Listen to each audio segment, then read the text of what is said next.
অল্প সময়ে কম পরিশ্রমে গ্যাস সাশ্রয় করে পুরো পরিবারের জন্য যদি মন ভোলানো স্বাদের কিছু বানিয়ে নিতে চান তাহলে আজকের পদটা আপনার জন্য একেবারে উপযুক্ত। রান্নাটা হবে ঘরোয়া সামান্য কিছু উপকরণেই। সহজ হলেও এরকম একটা পদ থাকলে নিজে খেয়ে এবং সকলকে খাইয়ে পাবেন পরম তৃপ্তি।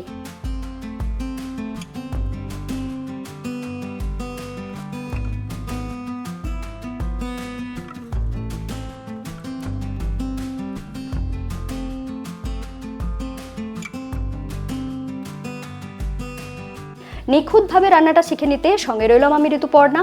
আপনারা দেখছেন ঋতুর রান্নাঘর। আমি এখানে নিয়েছি 1 কাপ বাসমতি চাল, আপনারা কিন্তু যে কোনো চাল ব্যবহার করতে পারেন। আর নিয়েছি 200 গ্রাম পনির।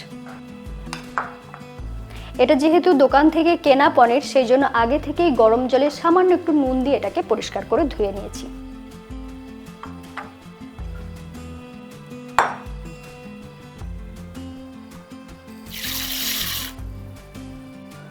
এরপরে চালটাকে কয়েকবার জল পাল্টে পাল্টে ভালো করে ধুয়ে নেব।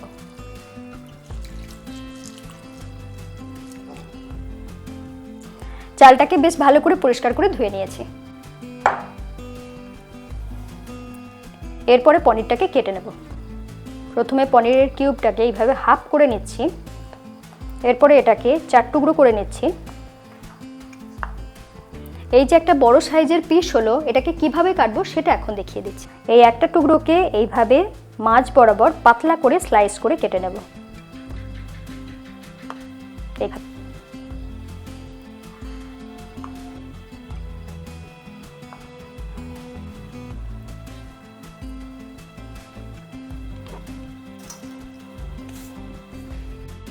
এরপর একটা পেস্ট বানিয়ে নেব। তার জন্য নিয়েছি 2 টেবিল চামচ বাদাম, চিনে বাদাম। এটা কিন্তু কাঁচা চিনে বাদাম।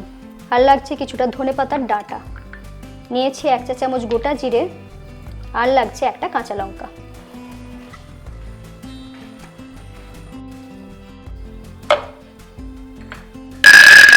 দিচ্ছি ধনেপাতার ডাঁটা, সাথে দিয়ে দিচ্ছি গোটা জিরে, আর দিয়ে দেবো কাঁচা লঙ্কা।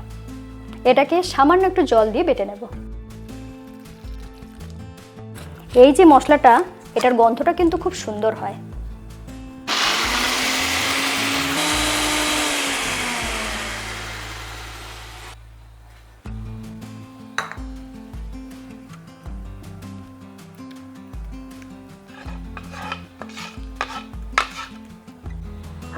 দেখুন যতটা সম্ভব মোলায়েম করে বেটে নিয়েছি।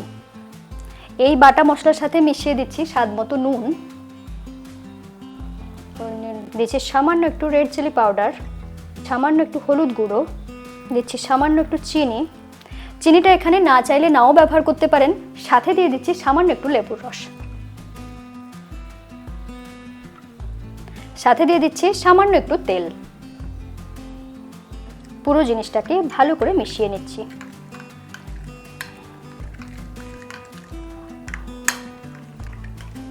ভালো করে মিশিয়ে নিয়েছি।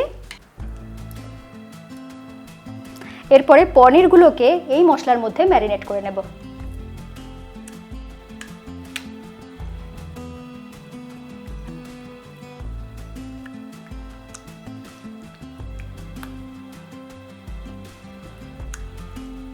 পনিরের গায়ে বেশ ভালো মতন মশলাগুলো লাগিয়ে নিয়েছি।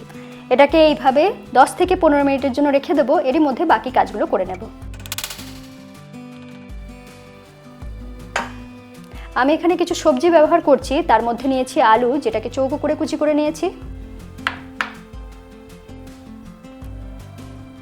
আর নিয়েছি কিছুটা গাজর, যেটাকে একইভাবে চৌকো করে কুচি করে নিয়েছি। সাথে নিয়েছি কিছুটা মটরশুঁটি। আপনারা কিন্তু যে সবজি পাবেন সেই সবজি ব্যবহার করতে পারেন। দিয়ে দিচ্ছি তেল।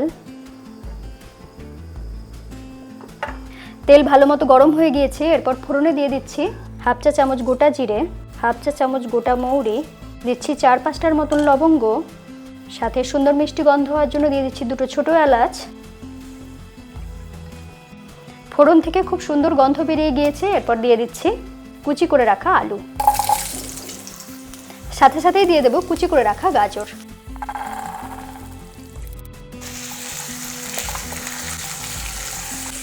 এই রেসিপিটাকে যেহেতু আমি সম্পূর্ণ নিরামিষভাবে বানাচ্ছি, সেই জন্য পেঁয়াজ ব্যবহার করছি না। আপনারা কিন্তু এখানে পেঁয়াজ রসুন কুচি ব্যবহার করতে পারেন। দেখুন একটু হালকা ভাজা হয়ে গিয়েছে, ঠিক এই সময়ে দিয়ে দিচ্ছি ধুয়ে রাখা চাল।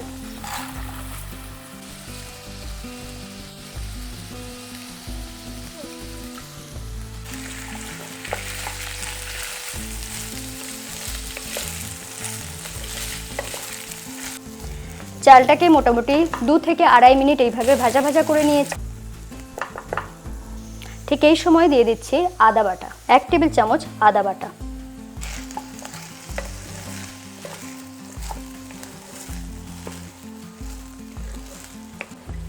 আদাটা দেওয়ার পরেও 1 মিনিটের মতন ভাজা ভাজা করে নিয়েছি। এরপর এখানে দিয়ে দেব 2 টেবিল চামচ টক দই।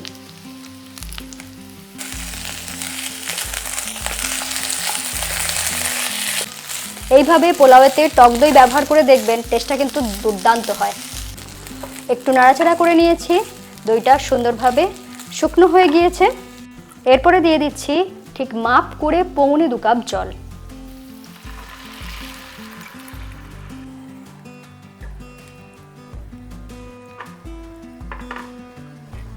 ঠিক এই সময় দিয়ে দেব স্বাদ মতো নুন।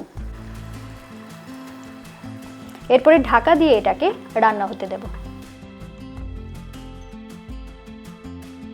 ভাতটা সিদ্ধ হতে হতেই আমি পনিরটাকে ভেজে নেব। দিয়ে দিচ্ছি সামান্য একটু তেল।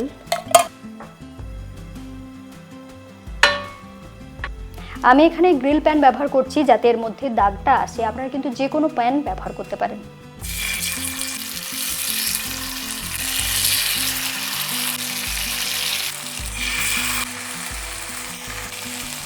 মশলাটাকে এইভাবে মাখিয়ে মাখিয়ে তুলে নিচ্ছি।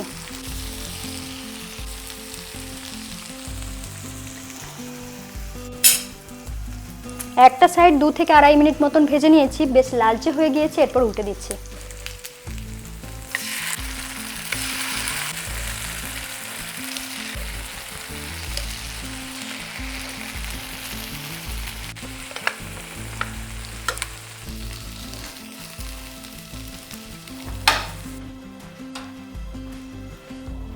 ভাতটা যখন হাফ সিদ্ধ হয়ে গিয়েছে, ঠিক সেই সময় খুলে দেখাচ্ছি।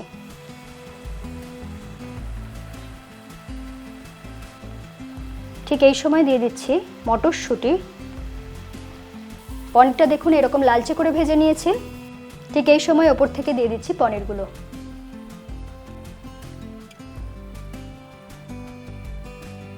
সাথে দিয়ে দিচ্ছি সামান্য একটু ঘি, আর দিয়ে দিচ্ছি কাঁচা পাকা কয়েকটা লঙ্কা। একদম উপর থেকে দিয়ে দিচ্ছি সামান্য একটু গোলমরিচের গুঁড়ো। এরপর ঢাকা দিয়ে একটু দমে রেখে 2 থেকে 3 মিনিট রান্না করে নেব।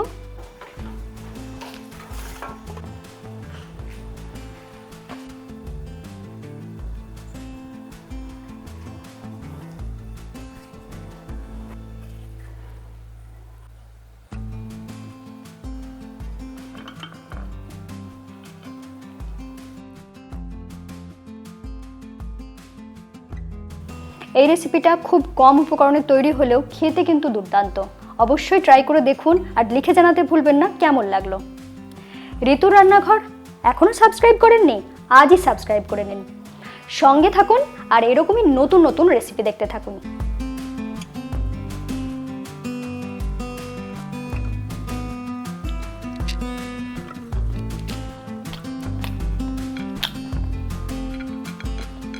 এরকম একটা পদ ঢাকলে আর কিচ্ছু লাগবে না।